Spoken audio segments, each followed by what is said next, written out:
Hey, what's up, guys? Hope that everyone's having a good week. So it is fourth month of the year, and the boxing schedule has been pretty light so far in 2021. We have a couple of fights coming up that look good that we're looking forward to in May. But for the most part, the schedule's been bleak, especially over at Premier Boxing Champions at PBC. It's been completely dead on Fox and Showtime until today. Showtime Boxing announced their summer schedule. And for the most part, I like it. I like it a lot. I think that we got some good stuff to look forward to May through September. And the thing is, only one pay-per-view, which is good, but there's this cynical part of me that notices the schedule only goes through September, which means that there's going to be pay-per-views, I believe, in the fourth quarter. They're leaving that fourth quarter of the schedule open so that some pay-per-views can still be negotiated and put together. I think that we're going to see that. However, I do like the schedule, and I want to run through some of these with you guys. Let's see here. Let me pull up the schedule. Give me 1 second. Here we go. Okay, so that's the schedule. Started with May 15th, Luis Neri versus Brandon Figueroa. This is for the 122 World Championship. A lot of people are really excited about this fight. I think that it'll be good action, but I favor Neri in that fight. I know that he's coming up from 118 to 122, so technically he's the smaller guy. I just think he's the more explosive fighter. I will say this. If I'm Team Figueroa, I'm demanding VADA testing for that fight because Luis Neri, I wouldn't trust that unless there's full VADA testing. May 29th, Nordine Ubali versus Nonito Donaire, WBC bantamweight title, 118 title. I like this fight a lot. This was supposed to take place last year because of COVID and some other factors. It got pushed back. But here we go. We got it May 29th. I really, really like that matchup. June 19th, Jermell Charlo versus Juan Montero. I don't give a damn about this fight. As far as I'm concerned, Jermell Charlo is kind of wasting away with his 160-pound career right now. Until his management is willing to work across the street, he's just going to be on the outside looking in. They don't seem all that concerned. For those of you who don't know a lot about Juan Montero, 22-4. He's been stopped once, a fighter out of Mexico. Went pro at 140 pounds. All of his early fights in Mexico, kind of learned on the job in those fights. In 2017, in a welterweight fight, he was knocked out in 2 rounds by Jaime Munguia. So there's that. But he had a draw with Hugo Centeno Jr. in 2019. He knocked out in the first round a completely shot James Kirkland last year, and I guess that's the justification for him getting this fight with Jermell Charlo. This is going to be a complete blowout. July 3rd, we've got Chris Cole. Oh, I'm sorry, I skipped over. Gervonta Davis and Mario Barrios, June 26, pay-per-view for the one of Gervonta Davis's. Well, no, this is actually technically, for Mario Barrios, super lightweight world championship at 140, although he's really not the champion there. I think we all know that. That is complete crock, okay? And we'll stop right here just because I want to talk about this pay-per-view show, and then we'll talk about the rest here in a minute. But Gervonta Davis. So I'm over here looking at his record here on my other screen.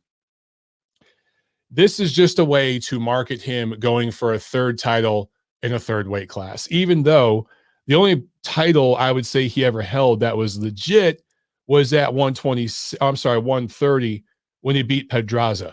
He won the IBF title at 130 against Jose Pedraza. I thought that was a legit title. Of course, he ended up losing that title on the scales, right? But then he moved up to 135 and won one of the WBA's bullshit titles there against Yoriokas Gamboa, who I'll talk about here later in the video. Goes back down to 130 for his fight with Leo Santa Cruz, defends the bullshit 130-pound title that he had won there.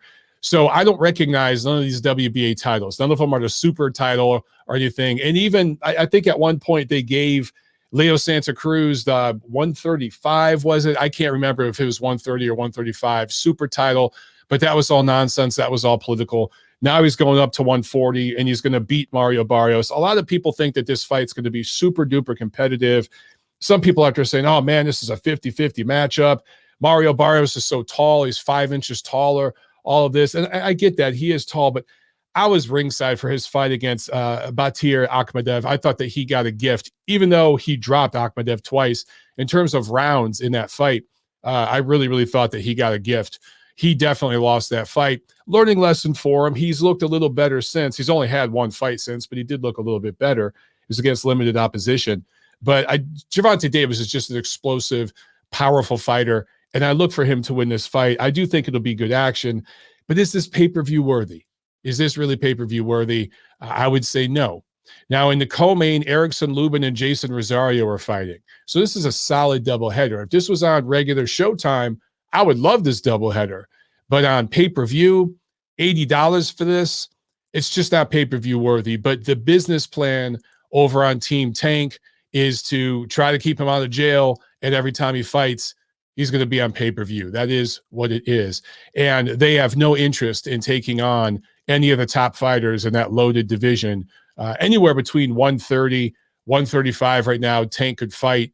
And there are several guys we'd like to see him fight at those weight classes, and he won't be. He's moving up to 140 for a one-off. I doubt he'll stay there and defend this title.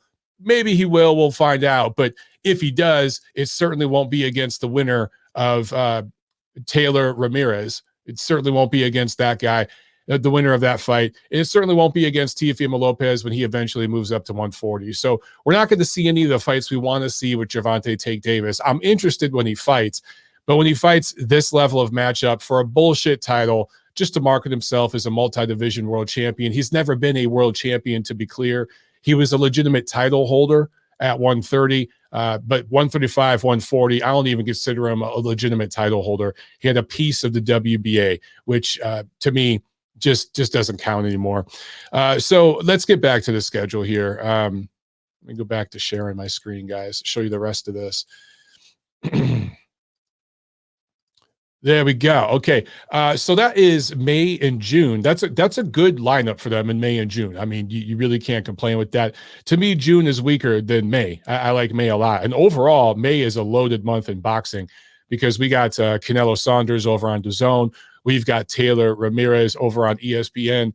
And so we got some good stuff on Showtime to look forward to in May as well. I like that month a lot. July 3rd, Chris Colbert versus Yuriorkis Gamboa. Man, I don't know. Yuriorkis Gamboa has pretty much turned into the town whore. No disrespect to him, but he's getting passed around. He's getting paid for it, but he's getting passed around and paid for it. So that's kind of the town whore. But this is a showcase fight for Chris Colbert. I like him to win and win big. And this will be the third loss in a row for Yuriorkis Gamboa.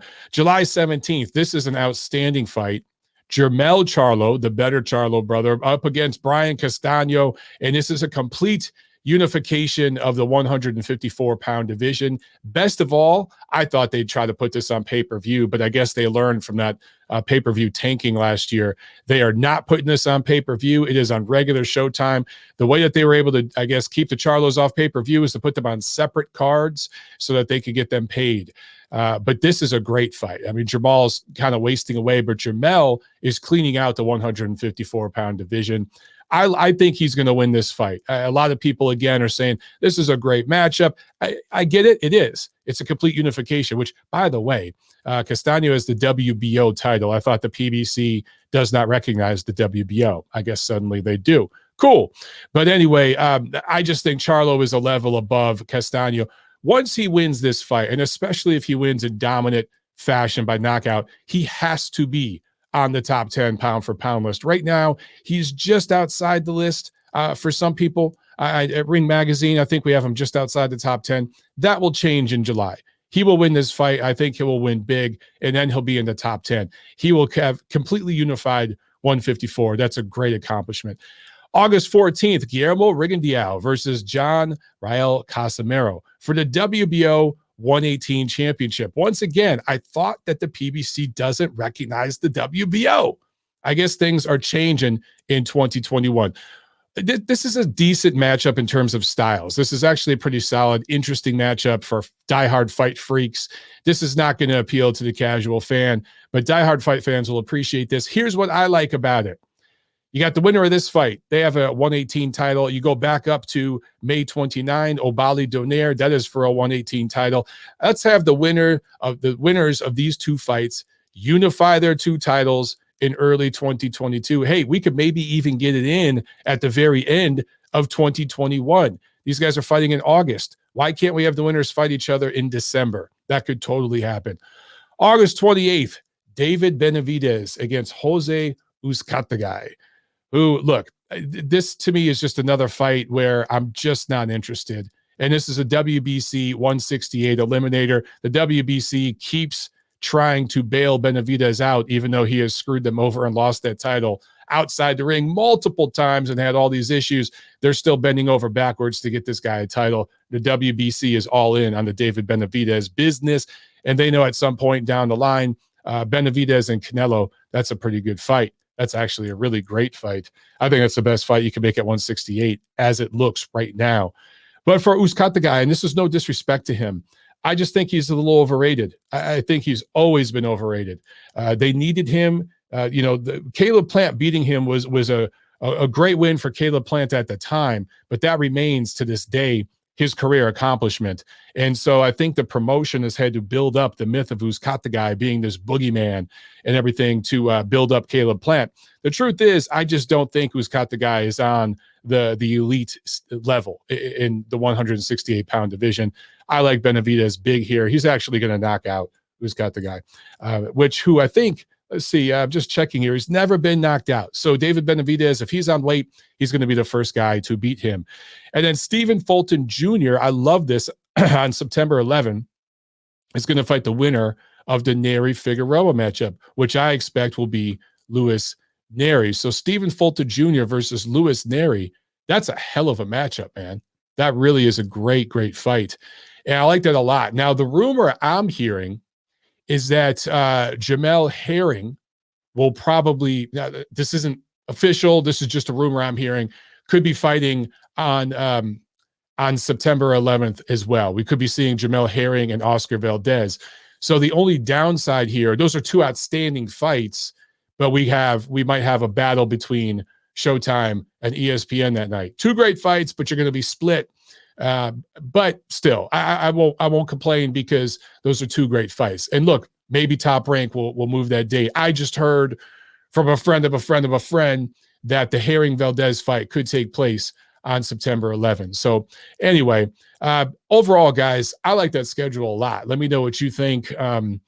Again, a couple of notes, just a couple of things I'm noticing here with my eye. That leaves the entire fourth quarter open. What that tells me is that the fourth quarter, you're going to get another pay-per-view. This also doesn't include a lot of PBC fighters. There's still guys like Errol Spence hanging out there and others because they're going to fight on Fox. And it's very, very likely whenever we get Spence Ugas, that is going to be Fox pay-per-view. So you're going to get some pay-per-views from PBC this year, at least I would say 3, maybe 4. And that's just the business plan over there. I don't think you're going to get any pay-per-views from Top Rank or Golden Boy.